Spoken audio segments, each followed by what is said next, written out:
So I'm going to redo that so that for those that joined. So welcome to Women Who Code. This is our Wednesday night meeting. We have two meetings a month. The first Wednesday of the month at 8:30 in the morning. That is a coffee talk, a more unstructured meeting, a good opportunity for networking, making friends, and looking for opportunities. Then we do have our content meetings at 5 o'clock on the third Wednesday of the month. We're kicking off a new series of digging into career opportunities in tech that are not necessarily straight development. So tonight we're going to talk about business analysis, project management, and product management. So we have wonderful speakers joining us tonight, and we'll start with the lovely April Lewis on the left-hand side here. April is a seasoned professional with 17 years of experience, and I have worked with her personally. She's currently serving as a manager of Product Owner Center of Excellence with her company. She's going to talk to us about careers in product management. And then we have Mindy in the center here. Mindy has experience both in product and project management.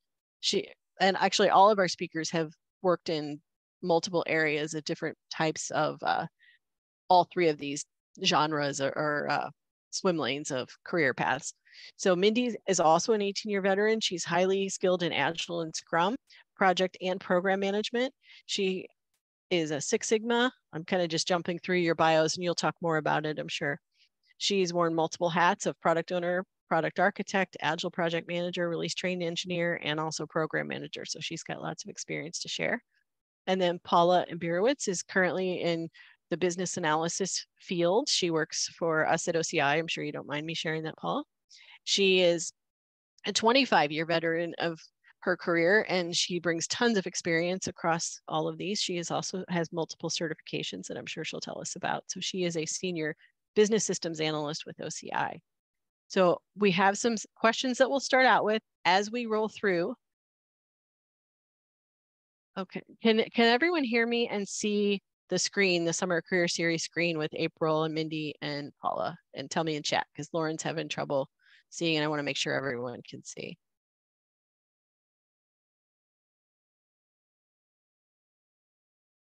So Rebecca can see. Paula and Mindy, you can see and hear me, correct? Correct. Okay. I think Lauren, it might be, let me ping her really quick.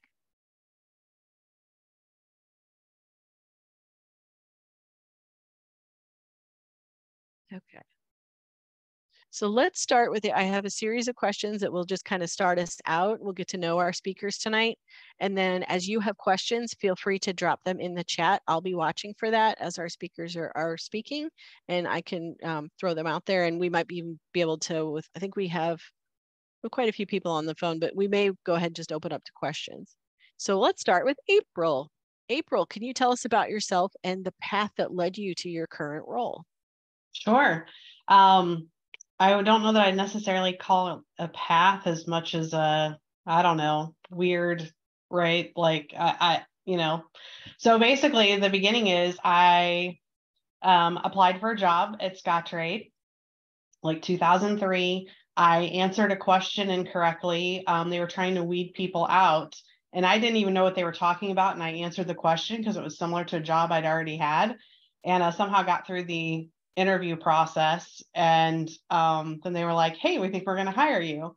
So had the benefit, I was actually working in like business operations, but they were getting ready to put in a new platform with imaging and scanning and things like that. So I got to watch and participate in that whole process of, selecting a vendor, going through the whole project, sitting with the business to hear what their needs were and determine what we were going to do. And Agile wasn't even a word that I knew related to project management or technology. It was a Wild West initially, and then eventually it was waterfall.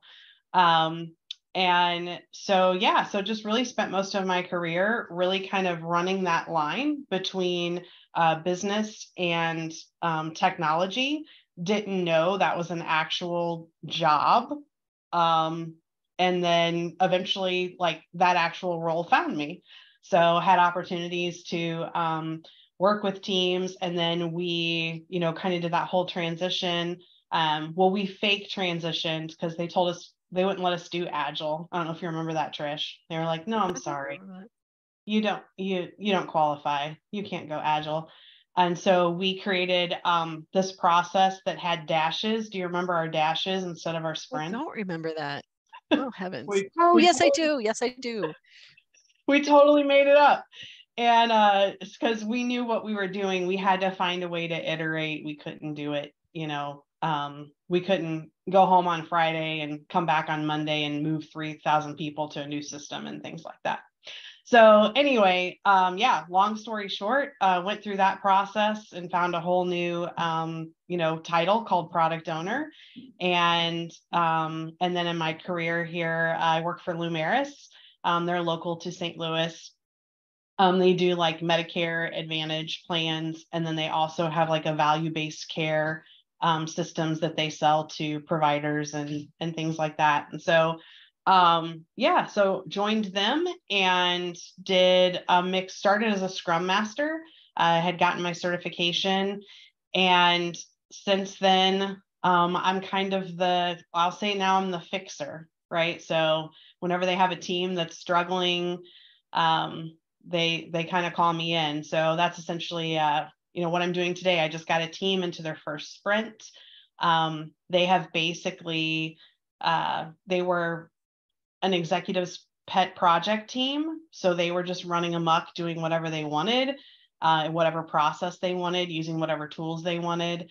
And so have spent the past month, trying to get them into the same tools that the rest of the org uses and going into sprints and things like that. So I tell people all the time, just when you think I'm out of your hair, I'm probably going to pop back up to do something with your team. So How lucky they are. April also maybe sold herself a little short. She's also an incredible manager. And at Scottrade, she became the product owner manager and led a team of product owners on the team that I was on. I was an engineer. So Mindy, let's jump into your career path. Can you tell us about yourself and the path that led to your current role? Sure. My name is Mindy Daugherty, and I took a job in a call center in the year of 2002, not knowing what I was doing, just wanting to get out of working in restaurants. And that led to a crazy career of many different jobs. We'll put it that way. And when I say that I wear different hats and I've had different positions and different everything, it's been a wild ride. I will say that. I started in operations, like I said, call centers. I moved from being yelled at by unemployment agencies for 7 years. That was a whole lot of fun, lots of yelling. And I moved into more of a client support where you would assist them with our applications at the company I worked at. And then I worked really hard to try to figure out at one point, when do I need to get my stuff together? Right. And I think it was sometime around like 2015 or so when I graduated from college. I have a degree as a network admin. Couldn't get a job, by the way. Couldn't get a job. My company, even though they paid for it, couldn't give me the job because I didn't have the experience. And of course, no experience, no job. That's just how it is, right? So I ended up trying to figure out, okay, well, what else can I do? And I met a person who thought that I would be great moving into another role in operations, and I moved to implementations where I got to work with clients. I was highly skilled with being able to handle like our data files. I could walk anybody through anything. I created all the training guides. I did, oh my gosh, trained all of the new people. I built relationships with clients and internal relationships. And so I was able to be promoted to this job. And it was around then that I was like, all right, well, what am I going to do next? I didn't realize that that would be kind of the same pattern for me over the next few years, because after about a year or two of that, I was promoted to product management as a business analyst, and I got promoted from doing one product to 6 products, and it was, every time that someone asked, hey, could you do this? Could you do this? I'm normally a yes person, or as April mentioned, the fixer. A lot of times I get pulled into, we've got an impossible thing and we need you to come and jump in and see what you can do, right? Smooth things over and get everybody on the ball. And then at one point I was laid off from my company. You guys remember, this was my first job in 2002. was 20 when I got started there. And so when I got laid off after 14 years, I was like, what am I going to do with my life? I don't know what to do. And I ended up having a conversation with my uncle, who was like, stop crying and go, just make your plan. And so I then developed the saying, make a plan, work a plan, which is what I always say. And I went and got some certifications. I ended up, realizing that you don't have to stay with an employer for forever and ever, right? You can date new employers. You can, do what you want. So I went to a contracting agency, and lo and behold, after 6 months, that old company that laid me off heard that I was working there, contacted the agency and got me back for 3 years. And during that 3-year span, I went from being a product owner to an agile project manager to product owner for multiple products. And then I moved into wearing multiple hats as a product architect to fill in while someone was gone. And ultimately last year, I was promoted to a program manager, and then laid off again. Story of my life. And I decided, you know what, now I'm going to go back to being a contractor. And so the past few months I've been with Wells Fargo. I'm a delivery coordinator. It's a little different being in agile, being in project management, lots of different roles, lots of different pieces.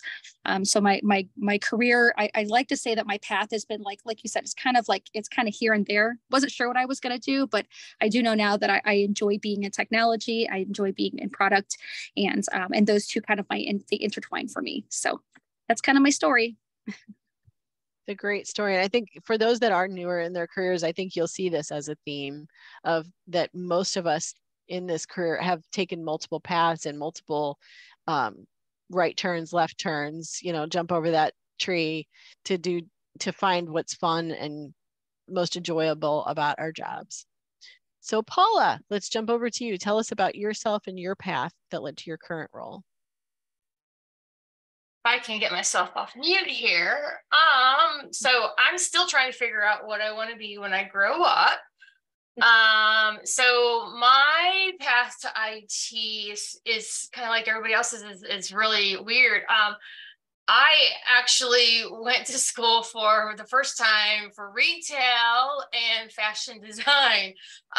That's what I started out doing. I had computers and typing in high school, and I flunked it with flying colors. Said, nope, I'm not a computer programmer, don't want none of that, staying as far away from that as possible. So came up here, went to school. I've got portfolios of clothes, I've designed. So I did retail management for some large companies up here for 7, 8, almost 9 years, I guess. And then got tired of those hours, and I had a really good friend of mine, and she was actually a recruiter working for McDonnell Douglas. And she said, hey, you've got these skills. We need somebody to come work in the sales department. You want to come work for us? And it was a simple, easy job, just shuffling some paper, So that was like my first real office job. So I went there and, just picked up some basic office type things. I ended up running the drug testing for McDonnell Douglas and this little subsidiary that I was working for, and kind of just fell in love with, typing and that kind of stuff again. She ended up leaving and went to AT&T Wireless at the time. So I went with her. Stayed there for a little bit. It's kind of funny because everywhere she went for like the next 3 jobs, I followed. But ended up working for a company that no longer around called Intertech. And they were kind of the same model that I'm at right now with OCI. We did projects for companies, or we loan people out to companies. So this was my first job working, if you will, in the BA type world. And I had no clue what this entailed. So I was hired to work with a telecom provider in Iowa, if you will, to gather requirements. And I'm like, gather requirements? I have no idea. So here I am trucking it back and forth to Iowa, and thank good they were the sweetest people. They were just some little old ladies. When I say telephones and barns, that's what they were still doing. So that's how I got my first taste at BA. And I'm like, I'm really good at this. I liked answering questions and talking to the product owners, and it was a lot of conversations. And I'm like, this is very similar to my retail world. So things started, I went from there to another, if you will, consulting company, and I landed a job with the time SBC. That was what I call my first big girl job, because I spent almost 15 years there. I started out there on the business side as a product marketing manager for them, for a large application on the business side that they were launching. Did that for a couple of years, and the IT manager that I worked with, they had an opening on the IT side of the house. They were looking for a business analyst / product manager for 11 applications. And it just happened to be, I supported those on the business side, but they needed somebody like me on the IT side. And I had just picked up the IT jargon, the architect. At this time, it was just something that came to me that I didn't know I liked doing. And who's on back in high school, I hated this stuff. So they recruited me, and I flipped from one side to the other side, and my career just took off. Like I said, I spent almost 15 years with them. When I left them, I was a senior technical architect, working on a big E911 project for them. And since then, I've worked at mostly Fortune 100 and 500 companies here in St. Louis. I've been business systems analyst. I've been a business analyst, senior business analyst, working on large type projects, if you will. I worked for a large healthcare company here where they brought me in to set up their help desk. I've been the team lead for that. And it's funny how the other two ladies said that you all were the fixers. Well, I was called the destroyer, because in several of the companies I worked at, they wanted me to bang the applications and break them before we put them out into production, because being a BA, that's part of our job, is to find the bugs, because you want that stuff fixed before you put out. So yeah, I had the name the destroyer. So so that's how I came into the BA world. I mean, I started out, I flunked computer class, and here I am. I'm not a coder, but I can read it and I can tell you where the bugs are. That's so wonderful, Sarah. I was going to challenge you, but I didn't want to put you on the spot to tell me something about you that I didn't already know. And most of that I didn't already know. So that you lived up to the challenge without me even having to put you on the spot. So thanks, Paula. So let's start back with April. And can you explain at a high level what your role entails right now, and maybe highlight what a day in your life looks like? Yeah, so like I mentioned, what I'm 50% of my job right now is really working with a specific team. So they have a team of 20 engineers that do front end, back end. None of them are full stack in any way, shape, or form. They have their own specialties, and they have just kind of been doing their own thing, right? It's like, hey, we have this product, get it out the door, and then just keep making it better. And they've just worked at their own pace. They haven't really done like stand up or, anything like that before. So I've spent the better part of a month just trying to get them a backlog, getting them used to like working with new tools and things like that. So that's one part of my job, is kind of digging in specifically with a group of people that need some kind of help. So for them, I'm their product owner, I'm their scrum master, I'm their portfolio delivery manager, trying to help tie things back to, bigger initiatives that they are contributing to. So that's one role. The other role that I have is doing things like our tech budget. So looking at like our data integrity. So the data integrity of how things are in Jira, we use Jira and AHA, all the way from Jira up to AHA, determines how the tech budget comes out at the end of the month. And so I spend time with that, making sure that all the data pieces are tied together, rolling out processes, doing process improvements to ensure that we're all using some similar, like we don't have a project management office, nothing like that. I guess that's me. I don't know how that happened. I tell people all the time, like, do you realize I spent a good 15 years fighting project management like tooth and nail, and now I'm responsible for the processes. So I guess that makes me a good candidate because I don't want to check boxes, right? Like if this has no value, we're not doing it. So I do that. I have a couple of team members that report to me that are also portfolio delivery managers. So they're doing those same kinds of things in their business units, just making sure everything's tick and tied together, like release train engineer, essentially. We don't actually call them that, but that's pretty much what it is. So they're, all these multiple teams, making sure everyone's marching towards the same goal and the same dates and things like that, figuring out what the impediments, the risk, that kind of stuff. And then also, I do run a product owner center of excellence meeting that we have a couple times a month. And so that's product owners from, knock my water over, that's product owners from all over the company. And we do different things where maybe a specific product owner will have something that they want to share, like, hey, here's a problem I'm having. How have you solved this before? Or it could be rolling out a process, right? So one thing we've been trying to get better at is capacity planning. And I currently have one org that actually has capacity plans like for 15 months. And obviously those change, right? But this particular group, they do have some year over year type of work that we know will always come up. So it's a little bit easier. So let's see, capacity planning. I'm responsible for the SDLC. So audits and doing the audit controls. If somebody can think of it, it's probably my responsibility is kind of how that ends up going.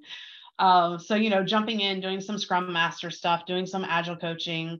So it's never ending, but it's good. It's different every day. What I was going to say is that if you are someone who likes to solve problems, there will be no end to the opportunity that you can have.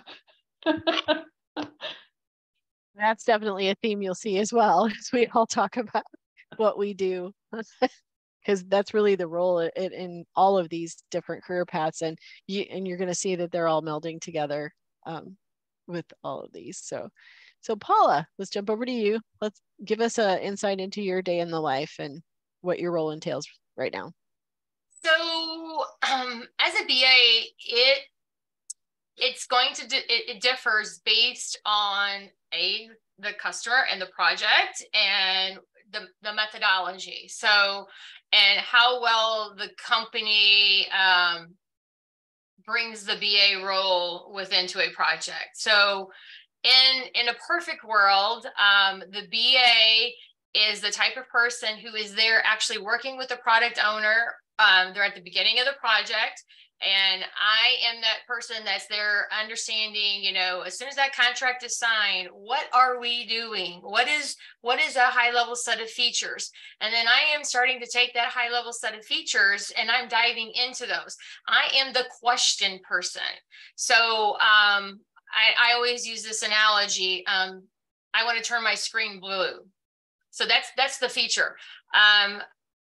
As a BA, it is my job to dive in and figure out what shade of blue, how long do I want to turn it blue, what button is going to turn it blue, all those types of things. So when I say I'm the question person, I am the person that's asking all of those questions to dive into every single requirement before it even gets to the development person. So I need to have those conversations with my product owner and understand what their requirements are. Now, BAs can be on the business side and they can be on the tech side. So, it depends, again, like I said, how the company's set up, the project set up, or you could play both parts. And I hope I'm answering that well, because right now it's really hard for me to answer it like on the day of what I do on a daily basis, because it jumps around so much. But I'm writing the requirement. I'm making sure that those user stories, or even some cases, some companies are still using SDLC. If you're still writing the HLDs, the high level design documents, It's a BA's responsibility to write those documents. So you're taking and you're writing your requirement and you're filling in all that lovely documentation. I also test. So once the requirement is done by the developers and it gets into a test environment, there's no reason why that business analyst can't test. It's my job to go out there. I mean, I wrote the requirement. Who else would know it better than me? So I should have the ability to go out there and test to make sure it's meeting my customers' expectations because I've already had those conversations. I also can help write and do tech writing or do documentation for when it goes out to production, any sorts of release notes or anything that the customer maybe have to put out on the screen to help the end user understand how they're going to use that feature. And screen design. I have a background in human factors when I worked from SBC or / AT&T. So I understand like the ADA components to a screen on like what you should do, what you shouldn't do. So if you have that screen impact, I know I have to be involved in that to understand and tell the developers, no, you have to do it this way. And this is the reason why. So being a BA, there's so much, you get to touch everything basically from the start, as soon as the contract signed, to actually to all the way to the implementation, because for the most part, when it goes into production, and again, depending on how your releases are done, you know, I've been there at 3 o'clock in the morning when the releases are done, banging away on the system to make sure before your customer logs in at 8 a.m. in the morning that everything is working right, because there's nothing worse than, you know, your customers coming in and you have a surprise. But so everything from after the contract signed all the way till they get it, that, you know, they can bang onto it in production, I get to touch every single piece of that in the middle. And for me, that's the exciting part, because, you know, I get my hands in everything. Thanks, Paula. So Mindy, can you give us a high level of what your role entails right now and highlight a day in your life? Today, yesterday, or next week? Anyone or all. The best way to put my job. So I'm currently a delivery coordinator, which also sometimes I'm the project manager. They kind of, again, as Paula mentioned, like it depends on how some companies are set up. I am currently taking a project that has been ongoing for the past couple of years and getting ready to evolve them and move them into a BAU type of phase, if you will. So, because it is now like a self-sustaining, it's no longer a project where we have to continue to track items, and we've got all these new enhancements or new I'm trying to think of what else, new requirements that we've got to add to it. And it's very interesting because, like I said, I'm coming up with a plan and trying to assist with creating this operating model, which probably really isn't my job, but it's an experience that I have. So I'm kind of offering whatever is needed as a delivery coordinator, which, you know, sometimes that includes just, you know, helping to, helping with people on the operations side, people on the product side, working with the vendors, following up on enhancements that are happening, ensuring that everyone is kind of cohesively working together and everyone is understanding of what needs to be done, what's left with it, right? And right now I work with one product area, but I'll be moving to helping a new one. And that's going to be exciting because before I was project to something to BAU. Now I'm going into something that's already fully baked and already, you know, working, and I'm just kind of sliding in and learning about it. And I will be working with Scrum teams. The one that I have right now doesn't have any Scrum teams, and I'm used to being a product owner and a Scrum master and what they would call release train engineer, but without the title and without the without the pay and everything else. So the delivery coordinator kind of does a lot of those different roles, you know, lots of different pieces of those roles. And I get to go back to Jira, which is you guys, I love Jira so much. I'm getting ready to take my Jira certification, and I am actually well versed in AHA and Jira Align and lots of different applications. But those are like those are my mains. So that's about it. Things I'd love change. to hear people Fun. that love Jira. Yeah. I'll kind of sprinkle in here too. It's good to know for those that are looking at a career like this, that there's lots of different titles that you could see that are very interrelated. So you're a delivery coordinator. My team are Paula's actual title is delivery consultant, or actually senior delivery consultant. And our delivery consultants, some are happiest in the BA path and like to stay in that swim lane. Others do both and kind of go back and forth between project manager and business analysis. And that can even be systems analysis or straight business analysis from the user perspective. So you'll see that delivery consultant or delivery coordinator title is in this realm as well. So thanks, Mindy. So last question for me, and then be prepared, those in the audience, if you have questions, to put those in the chat. I'll be watching that. I think Lauren's maybe on helping me with that as well. So last question, we'll start with April again. So if someone was interested in your role, what advice would you give them to start out and to grow in that role? Yeah, I mean, I kind of talked about it earlier. Really just taking every opportunity, because from my perspective, again, I could never have started off my career saying, oh, I want to be a product owner, because it wasn't a thing, right? So really just finding like, hey, like, what am I passionate about? What are the things when I do it that gives me life versus the things that are drudgery? I'll be honest with you, doing tech budget is not like, I'm not a tax person. I'm not an accountant. I'm not, as my old boss used to say, like, I can't do public math. Like, I can't do it. Like trying to add velocity, like every sprint for people, like I can't add that. Why? So I think it's just Public taking math. every, That's taking awesome. all those opportunities, and then just kind of seeing like, what are the things I could do to help support it? So is it getting a certification? So I went through the same thing. I had a career for 15 years. I worked with these people. They knew exactly what I was capable of. There were lots of opportunities. Well, now I'm going to take me and put me on a resume and throw it out there. Like, what are the things that's going to catch someone's attention? Because they could care less, like how trustworthy I am, and all these crazy things that I've done that you can't really, show well on a resume. So the first thing I did is I went and got my Agile certified practitioner, because it's more broad.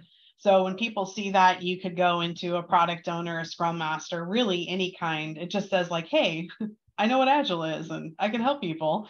So I started off with that. And then actually, I don't have any product owner certifications. I don't think. I have some Scrum Master ones, some Scaled Agile, but nothing specific to product owner.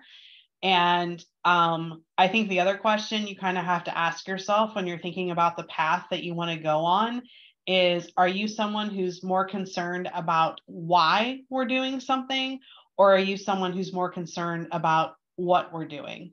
So, like the blue screen, like for me, my first thing is, why do we need a blue screen?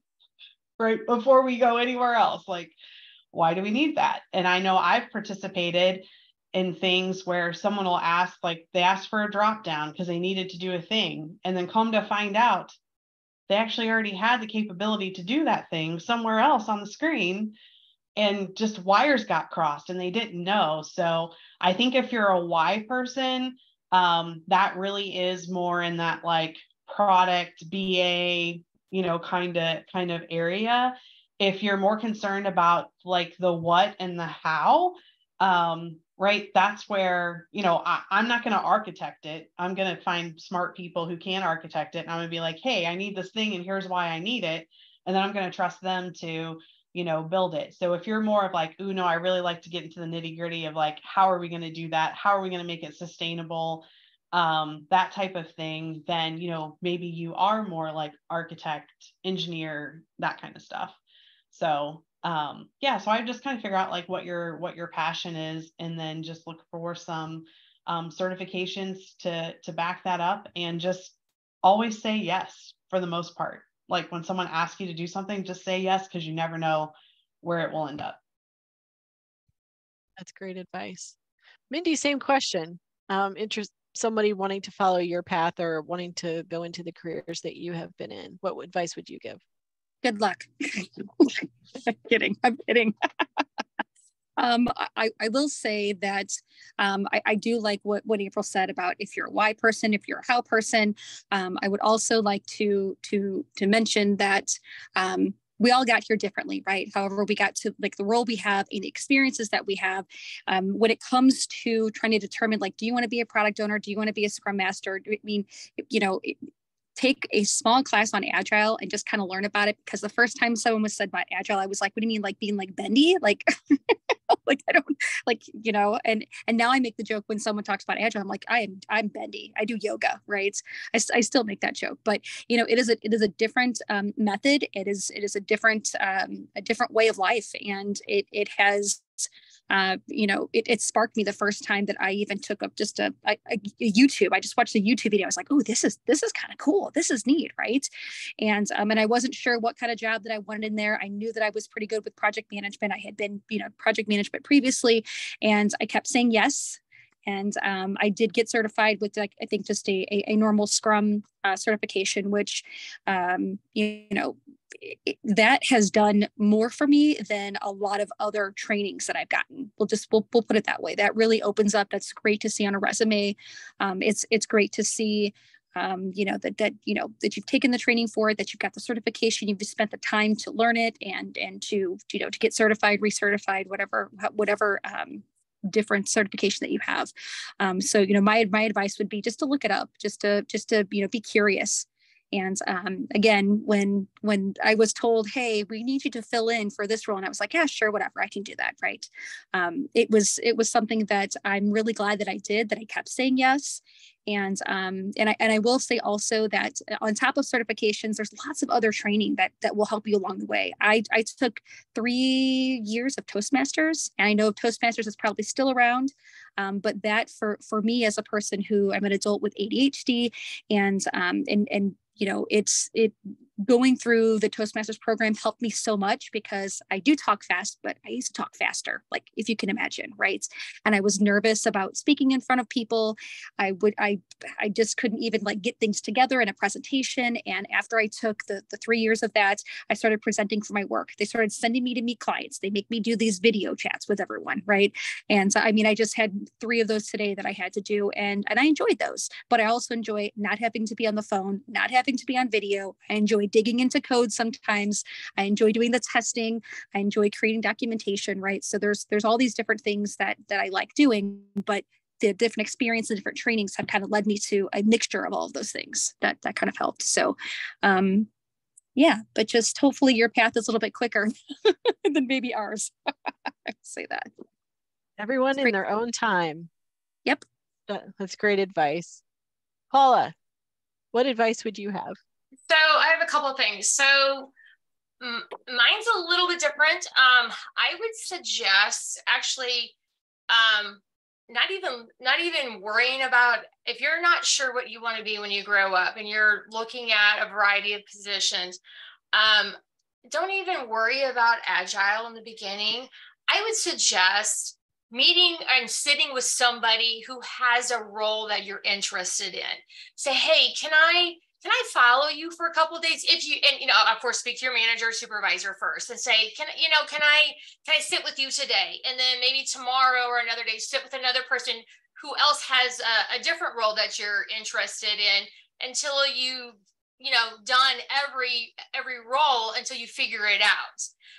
And so say you figured out that you're like, yes, I like this BA role. This is the path I want to go. So I do have lots of Agile training and certification. I am not certified as a Scrum Master because it does nothing for me. I have played project manager. I can do product owner, have done all of that. But as a BA, it doesn't really buy me anything. What I would recommend is if you want to go the BA route, or actually in any of these routes, find a mentor. Find somebody who's really good in the position that you're interested in, and have weekly meetings with them, and have them help you gain the knowledge that you want to in that particular role.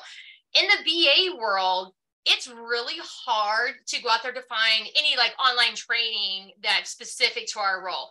Project managers, product managers, you can find that type of information and there is the IBA for BAs, and you can do that. And then there is BA certifications. As a matter of fact, I'm getting ready to take mine right now. But as for like easy training classes, there's not. It's actually a learned skill. So you have to be comfortable with talking and asking questions. I mean, I drive my husband bananas because I ask questions constantly at home. He's like, honey, you're not at work. Can you just shut up?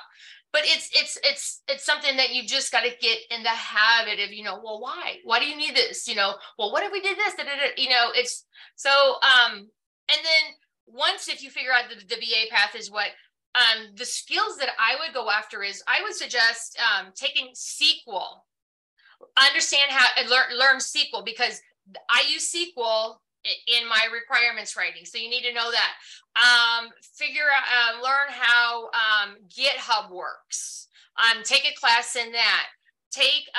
There's a lot of free Google training, like IT training right now, like understanding AI, understanding AWS cloud or Google cloud. Those are the type of things that a BA would need to know. And the great thing is a lot of those are free. And I'm not saying that you need to understand them to a developer's level, but you need to understand them to know enough to ask the questions, to pull the information out of the that you need to get the requirements written, and enough that you can get the information that the development needs to go and do the job. So that's what I would do as somebody who's going down the BA path. That's great advice. Great advice. Let's see. I had a question for you, April. So April, do you look at certifications when you're hiring? Man, that's a loaded question for me. I do not. So I 100% believe in hiring for attitude and training for skill. And Trish can attest to this. So in my role where I worked with Trish, I took several, well, maybe not several, okay, handful, we'll say, several of entry level, working in business operations, doing data entry, people whose path would probably never get them more than like $30,000 a year. And when we started our project and started this whole like product owner thing, the role of product owner has really changed over the past couple of years. So initially it was like, you pull the product owner from the business. They're like the people who do the thing. And now it's like an IT role, right? So we're actually going out and hiring someone who's maybe never hands-on done the thing that we're going to ask them to be the product owner of this team for. So it's changed a ton.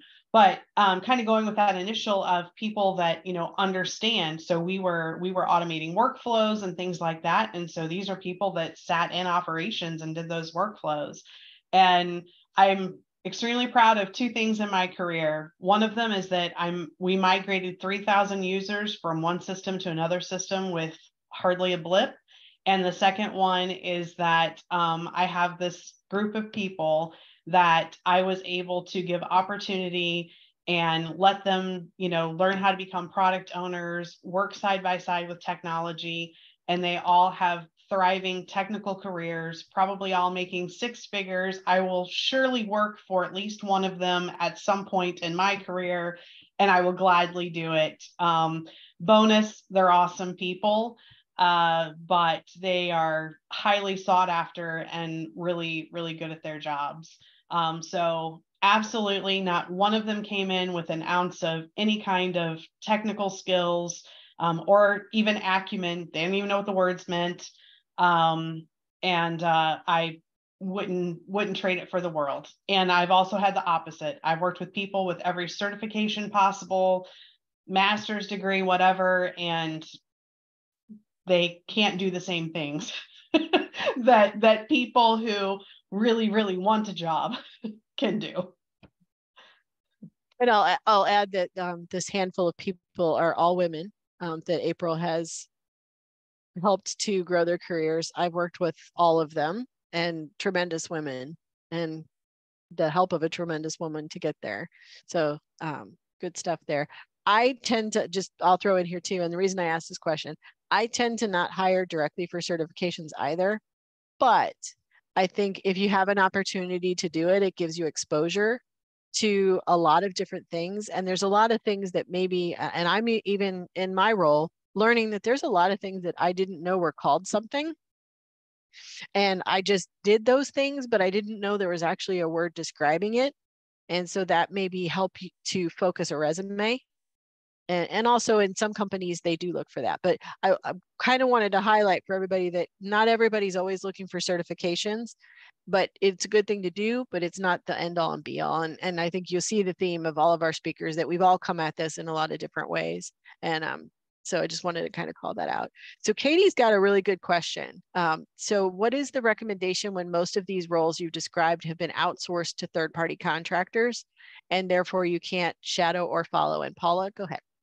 So you are in a perfect group to find somebody to mentor from. So it does not have to be per se somebody at your company.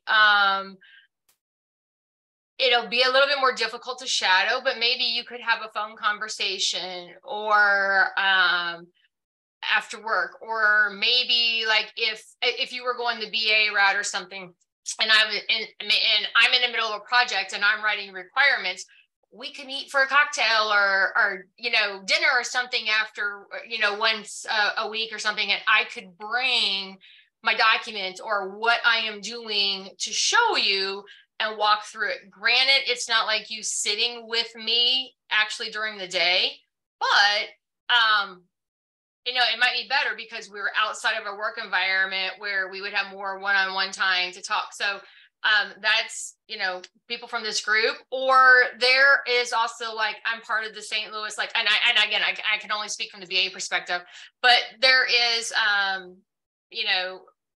know a lot of, I'll take this back. I know a lot of IT guys who love to talk about their job. So you mentioned that, you want to find out what they do. They will be happy to meet with you outside of work, to tell you what their job does, to show you how they do it, that kind of stuff.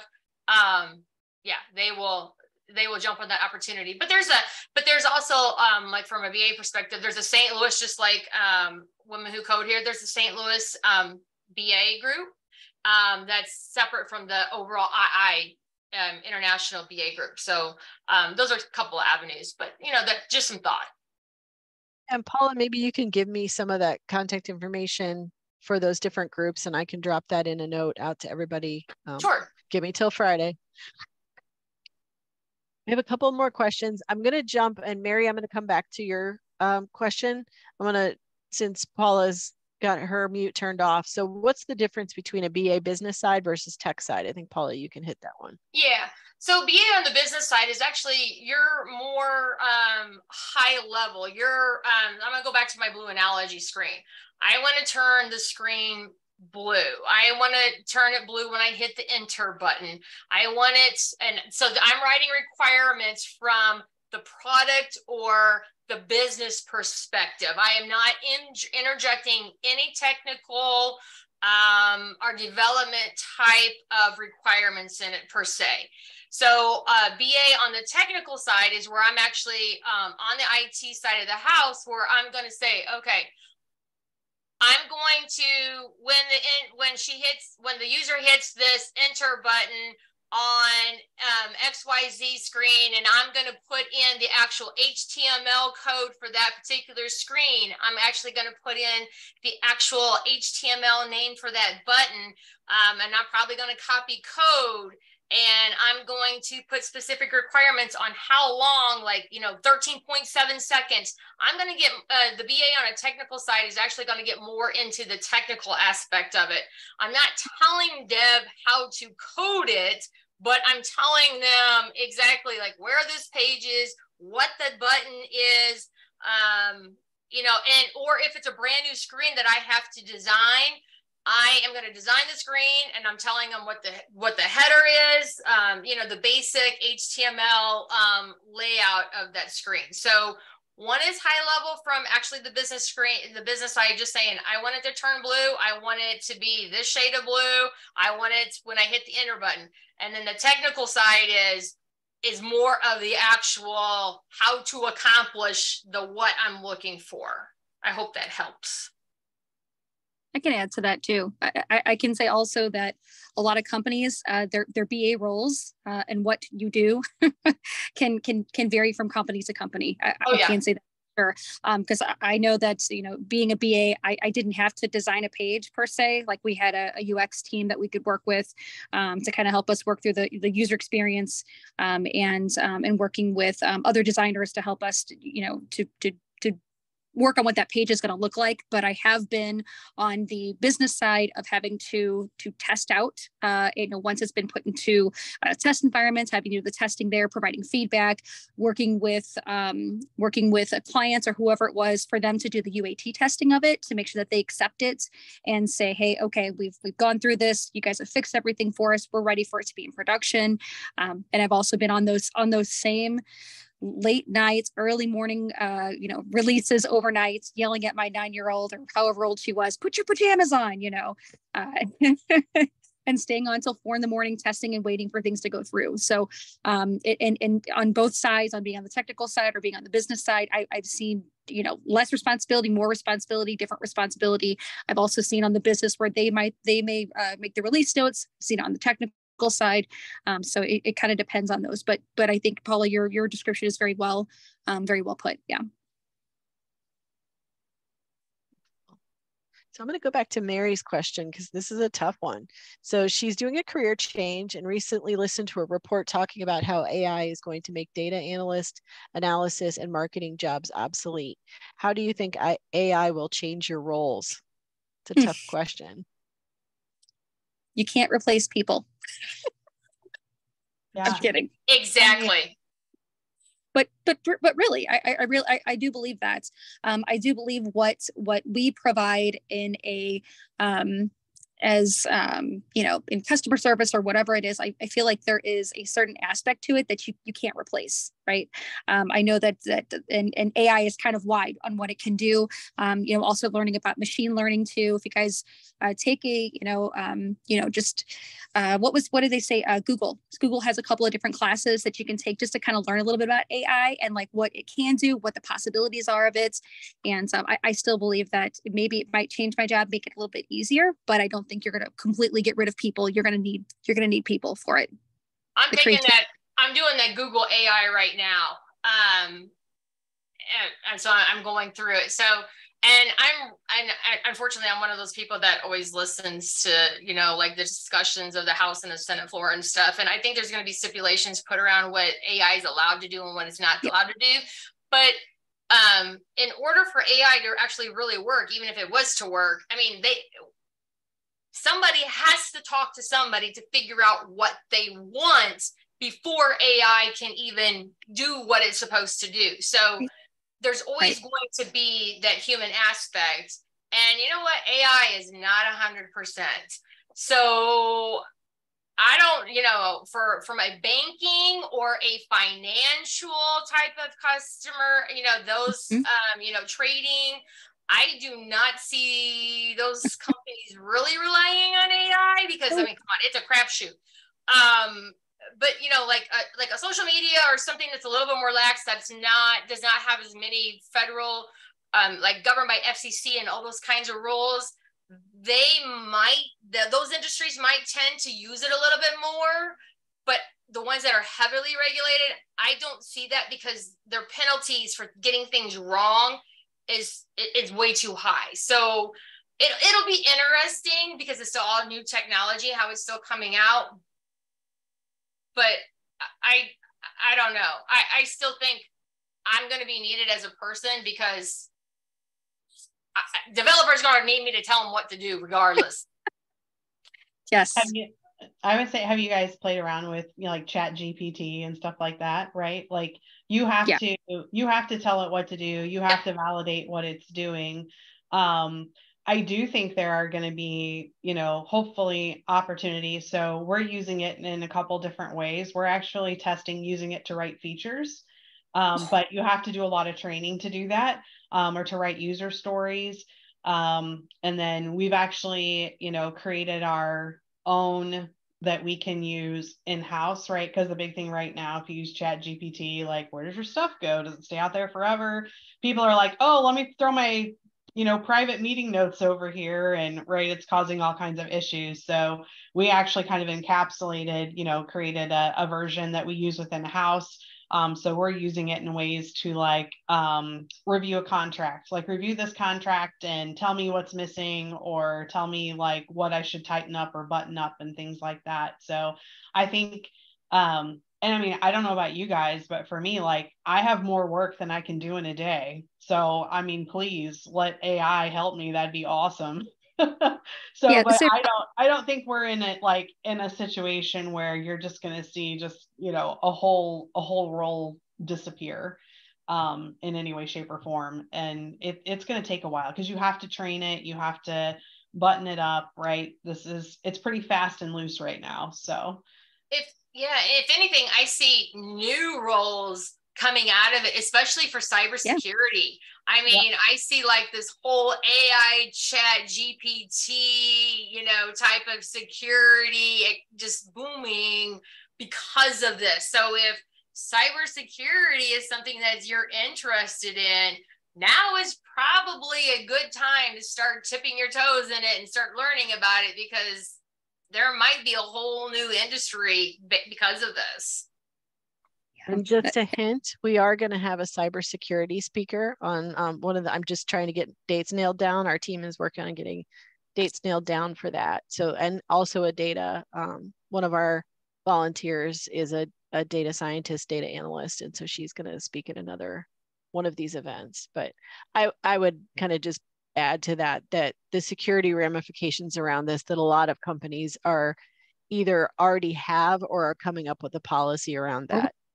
Because there's serious privacy concerns. But ChatGPT, we did our last coffee talk, we discussed ChatGPT, and it is so fun. I actually wrote the bios for all 3 of our speakers using ChatGPT. I just didn't use their names, and I put in, give me a bio for someone who's got all these things, and it was cool. It was very cool.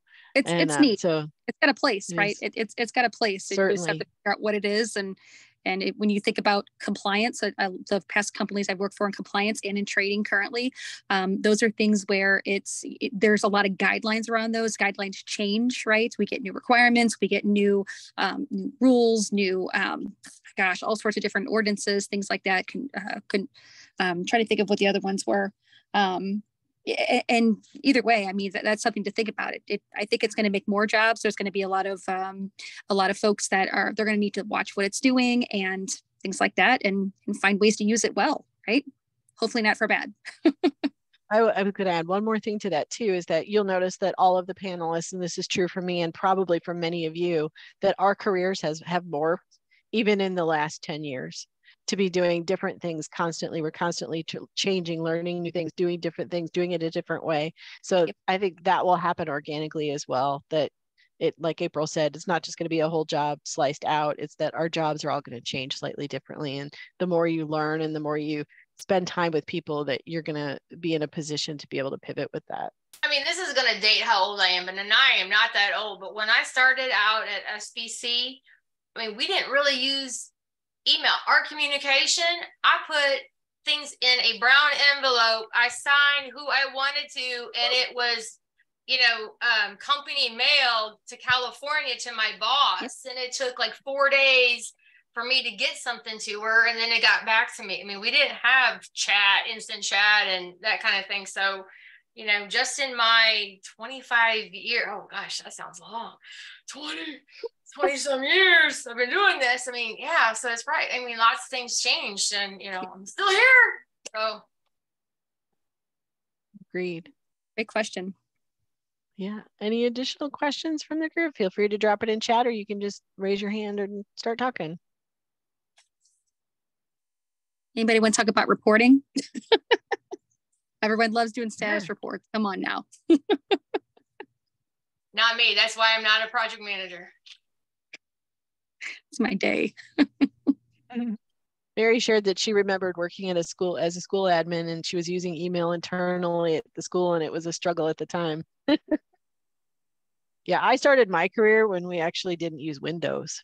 So that was not in IT, but it was because I was a career changer before switching over to IT. Other questions? Okay, so show of hands, if you're on your camera, how many people have a Jira board at home or a sticky note board? Sticky notes. I actually bought a whiteboard that's in my kitchen. If I could take my camera out there, I would show you. It's a two-sided whiteboard on wheels that we. If I could only get the family to actually go to Jira, that would be amazing, or Trello or something. But I have sticky note board. I think I'm the only one who uses it though. So apparently I'm not a very motivational Scrum Master, at least on the home front. Your children don't care about Jira, and they certainly don't care even if you make the most wonderful dry erase board that has things like, we're family, we love each other, here's what we're having for dinner tonight, here's our schedule. They don't care. They just draw faces of cats on there, and it's like, I love you, Mom, and it's spelt wrong, right? Or my husband, who is just not a technical guy, I just recently got him into spreadsheets, and I'm like, babe, listen, okay, our life is spreadsheets. I don't think I'll ever get into Jira. But yeah, definitely love it. Needs the mug that says I have a spreadsheet for that. So we have a couple more questions. Is there an easier way to do reports and dashboards? Where? And what kind of reports and what kind of dashboards? It's going to depend on where you're at, what the requirement is for those. I have some that I have to create. I've had to create my own template for. There's some where the company already has a template and I just add to it. Dashboards in Jira, that's my thing. That I can help you if you had development work, but I don't know there are other ways to help with that. Trello has that also. Trello is kind of like I can't really say it's kind of like a Jira, but it does have little columns of to do and progress, and that one is kind of helpful, and it's an app. Mary, feel free to speak up if you have additional detail and want to talk that through. And then, Lindsay, is that how you say your name? Feel free to say hi. So Lindsay's really struggling with job hunting. Yes, it is. Thank you. Sorry, I've got a baby here, so I'm on mute. The babies are cool. So she's been applying several places each week for about 4 weeks. She's IC Agile certified, completed a 12-week full stack development course. She's halfway through her bachelor's in cybersecurity. She's been applying for entry-level full stack development positions and not getting interviews. She is attending career fairs. She's active on LinkedIn and Indeed and asks what she's doing wrong. I'll jump in real quick and then feel free, anyone, to pipe in. I don't think you're doing anything wrong. The market's a little tough right now. I think that will change. It's going to be a little bit of a slog here for a while. But I think that right now you're in a tough market, but keep putting yourself out there and reach out to me. You can actually reach out to me on Meetup, or my email address is O'Brien T. I'll put it in chat actually, at objectcomputing.com. And we could talk too. I may have some recruiters I can hook you up with. Recruiters are definitely helpful. That's what I was going to suggest. I was going to suggest that too, and maybe a couple of internships, which unfortunately some of the internships aren't paid. Sometimes they are, and sometimes depending on where you took classes at, sometimes they do have placements. I'm not sure where you did that at, but man, that is amazing and a lot to learn in a short time with a baby. Yeah, I'm impressed. So congrats to you. Yeah. Go ahead. Yeah, I was going to say, and Trisha's right. The market it's a little saturated. We've also seen a change in where resources come from on the development side. We have seen that, but don't quit. There is a lot of other opportunities. There we go. Hi, baby. Hi. Beautiful Hello. baby too. Oh, hi. You want to develop too? You want to learn code? Next generation. Yeah. The other thing I was going to say is, whether the market's good or the market's bad, it's always slow. So just as frustrated as you are about like, why am I not getting any hits? there is a hiring manager on the opposite side as frustrated or more frustrated than you are probably. At least that's my experience, right? And so, you have to get through, all the algorithms and then the people and all that kind of stuff before, potentially before your resume application, whatever, is getting into the right hands of someone anyway. So unfortunately, you just have to keep plugging away at it, and it'll happen. I'm confident it will happen. The other thing that really hurt us, and I know, like before I found OCI, is now that so many jobs are 100% remote, not only are you competing against local people, you are competing against hundreds of thousands of people across the United States for the same job. So like when you look at a not job, to scare you. Yeah, I'm like, it could be remote St. Louis, and you're thinking, oh, this is good, and you look at how many people applied, and you see, 1,200. I didn't know 1,200 people had this in St. Louis, but no, it's across the United States. So now you got to compete with this extra set of market people that you never had to before. So, it makes it crappy, but I would really utilize, as Trish said, we do have some really good consulting companies here in St. Louis. If I'm assuming you're here local in St. Louis.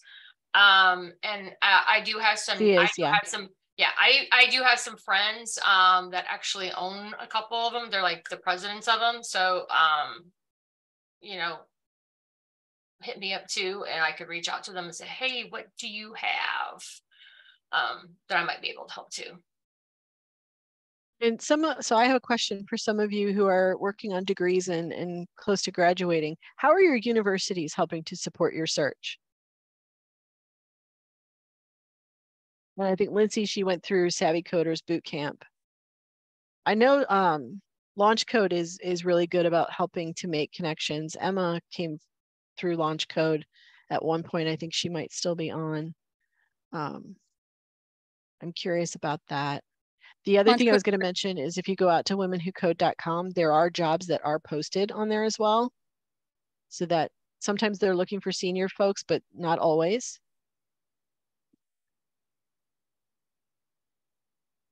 I also noticed, and this is not, I did my degree back in 2009, my second one. I would not always rely on LinkedIn.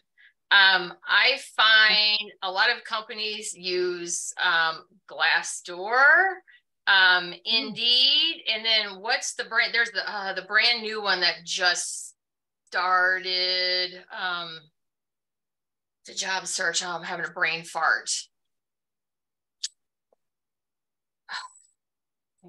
I'm not sure. I'll think of it here in a minute.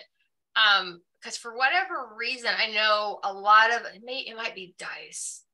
I know for a lot of reasons, I'll find jobs, or not that I'm looking at anything, but there's jobs like on Glassdoor or on Indeed, but they're nowhere near on LinkedIn for whatever reason. So you almost have to spread things out and continuing to look and make sure that you have searches created that as soon as those jobs hit meeting your criteria, that you get notifications for those too, so you can be one of the first applicants.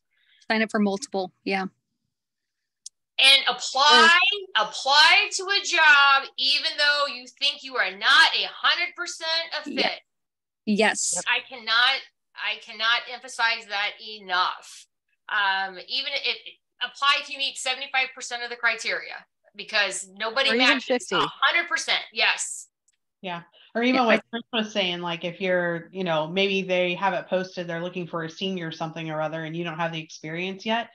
I would still apply because sometimes you never know, they might be trying to hire multiple. I've been in that situation myself where they're like, hey, we're going to put a principal portfolio delivery manager. I'm like, I don't need a principal, but that's fine. I'll take that salary and then I'll find someone, who can fit the role. So sometimes there are multiple opportunities. Yep. Super, super good advice. I took a couple classes last year about empowering women that were working in technology. And one of those sessions that we took was about, literally how a lot of women will not apply for jobs because they don't think that that they can do it, right? And more men will apply than women. There was like some stat of like 40 or 60% of women, something like that just won't do it, right? And I'm not saying like go and apply for a job as the CEO of a company, right? But if it is something that is similar to what you do, or maybe it is a senior, if it's a lead or something like that, that is something that you can definitely apply for. Just see what happens. And sometimes I've also noticed that you may apply for a job and they go, hey, we've got a different role for you, right? So that's always a good way to kind of get in there. Other one thing I wanted to mention was networking like this has been extremely helpful. Having a mentor, having someone to, to kind of not necessarily guide you, but to ask questions like, hey, do you know anybody that has a job? The word of mouth it's powerful. And I think that you guys, just by joining this group, says a lot, and utilize it. I actually met Mindy through, I believe, one of her mentors. That's how I met Mindy initially, was a connection through Deepak. Yeah. And Deepak was a mentor to me when I was an engineer. And so there are people out there, and I know it's a particular interest of mine, and obviously of April's as well, to develop women into careers where they're enjoying themselves and loving their work and having opportunities that they may not have had otherwise. So we're all committed in this group to do that. That's why Women Who Code was so attractive to me as being a part of the organization. So we've got a couple more questions I'm going to jump through. So Lindsay, I think you're going to really benefit from the cybersecurity conversation that we're going to have here soon. I'm not sure. I'm trying to get dates nailed down on that. And the paths between cybersecurity and development do merge. So just briefly, I have an engineer right now who works for our company, who I have him working, well, I don't have him, but he is working on project work with one of our development teams that he reviews code. He looks for vulnerabilities. He can do pen testing. He does all kinds of different things to certify that we're doing the right things for our clients, because we do consulting. And so there is definitely a crossover between those things, that you can have a love of both. And we'll dig more into that when we have our cybersecurity night, which hopefully I'm hoping is in the next 2 months. So, and then let's see. Mary says she got a tip from a Google recruiter that she said to do the Google alert and join the company's talent networks and apply on all the job boards and LinkedIn. So that's great advice. And then let's see. So let's see. Maria, I think, has been facing some challenges during her job hunt, particularly when it comes to interviewing and storytelling. Do you have any advice or tips that could help improve in that area? I think we probably do. And that might be a good topic. I think Rebecca had a great idea for another meeting in our timeline to maybe do that type of career pathing and helping with those types of things. Maybe we won't dig into that really deep tonight. That could be a good topic for our coffee talk. I think we have a topic for the beginning of August. But Maria, keep in touch with me so I don't forget that, and that we can try to address that. And then Mary's got a similar question. How does one get started as a Scrum Master? It seems like so many employers want experience. I have experience as a developer, but I'm interested in changing roles after taking some time off. And I'll put that to our panelists to see what you think about. Were you a developer utilizing Agile? Yes. Then you have experience. Yep, you do. Yeah. So that's what you utilize. So you could get your certification. And then, when they interview, the questions they're going to ask are like, how have you dealt with conflict, or, what have you done to help with throughput? If someone's struggling, or how do you handle impediments? And so you should, have all those experiences just by being around it. Right. And so it's maybe just, buttoning up a little bit and being confident that you do have that experience. So same thing. I mean, I took a Scrum Master role. No one ever called me a Scrum Master before that. I was, a product owner, but I'm like, oh, I get it. Right. I've been through this process. Like, I know what needs to happen. So I feel confident you have the experience. You just need to be able to tell that story. Yep, I will second that 1,000 times. I have had multiple developers and multiple QE leads, those kind of folks that I have helped move into the product owner role, and also product owners who have moved over to Scrum Master. I know product owners who've been product owner and Scrum Master together. So you do have experience with it, and the certification will definitely help you. And it's not just the certification piece, it's the training and making sure that you just understand how to handle the things that Scrum Masters and a product owner might do. As a developer, you've probably heard about risk. You've probably heard about RAID, right? So risks, issues, assumptions, and dependencies, whatever it is, right? So you have to think of it as, how do you handle those things? What do you do with them? How do you remove roadblocks? And that's extremely important. You're probably going to get questions on that. I was going to mention, Trish, maybe like some mock interviews might be kind of good with you. Yep, we've done that in the past. We could do it again. Yeah. And definitely maybe look at some of the normal questions that you might see that come through for those kind of jobs. Maybe that would be helpful. And then be prepared for jobs that say, like, what if I broke into your house and I left you beer in the fridge and left your door open? You're gonna get all sorts of weird questions. And I think because they're just looking for how do you handle pressure, right? Without saying, And for me, I was kind of like, well, first I'm gonna call the cops, gonna call 911, and I'm gonna, make sure I never talk to you again, but, just kind of being prepared for some of the questions that might come through and being comfortable with being able to answer those. So, yeah. And if you had a good Scrum Master, then you'd say, how would my Scrum Master answer this? If you had a bad Scrum Master, you answer opposite of whatever they did. And think of Scrum Master, project management. So kind of think, if you do know Agile, Scrum Master does some project management type stuff. They're trying to move away from the project management role. Trust me, I'm there right now. And so just kind of think of it that way about the different things that they handle and the things they've made you do, right? So yeah. Thank you. So fun fact, I was an engineer and I was a developer. And so I made that career shift. And I think the advice I would give you is be a leader in your team. And, watch what your Scrum Masters are doing and take leadership roles, take the opportunities of, hey, I can fix this blocker myself. Here's what I think I should do, and run it by your Scrum Master. You're going to start picking up how do I make those decisions? They're servant leaders. So that's one thing that you have to remember about Scrum Masters is they are there to serve the team. There's a different purpose for them than trying to get the development done. That's not entirely their purpose. It's trying to enable everyone, removing those blockers and finding ways to help them to deliver what they need to do. Right. So, but it is a leadership role. Not that you can tell them what to do. You can ask them politely, but you're also a coach on the ways of Agile and the ways of Scrum too. So that's something I wanted to add to that. I think that's a good point, Mindy, too, is also focusing on the people side of it. The more you learn about how to make people work, it is basically putting people in the right environment that they can thrive. So you need to really analyze people and understand where they're coming from, where they're at, meet them where they're at, and those types of things of learning just people management and how you work with people to get the best out of them. Yeah. Let's see. I'm going to scroll back and see.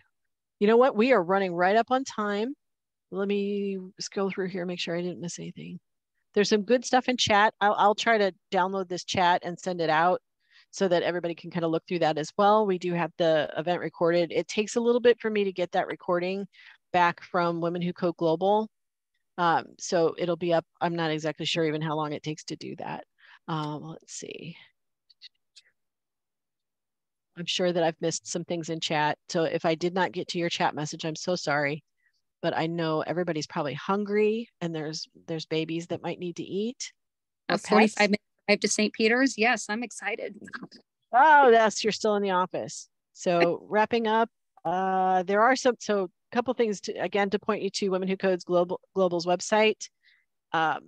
You can also, when you subscribe on Meetup, Global will drop in the other events that are happening both at the global level and other interesting networks as well. So keep an eye on that. If there's something that interests you, you can go out there. There's like training on Python and lots of different trainings. I'm working with part of a sister company to mine to put out some free training for Java It's a Java library called Micronaut. We're working on that. So hopefully that will be in the near future. There'll be some free training opportunities there. So I want to take a moment to thank our speakers, for our panelists for coming, all amazing and strong women who made a huge impact on the St. Louis area with the jobs that they have and the people whose lives they've touched. All three of them have touched mine. I'm very lucky about that. And now they've touched yours. So thank you everybody for coming. I hope to see you again, all of you, lots of new faces today. So reach out if you have any questions. Best way to reach out is either the email that I dropped in there or through Women Who Code Global through the volunteer button on there. So thank you so much, everybody. See you next time. Thank you. Bye. See ya. See ya.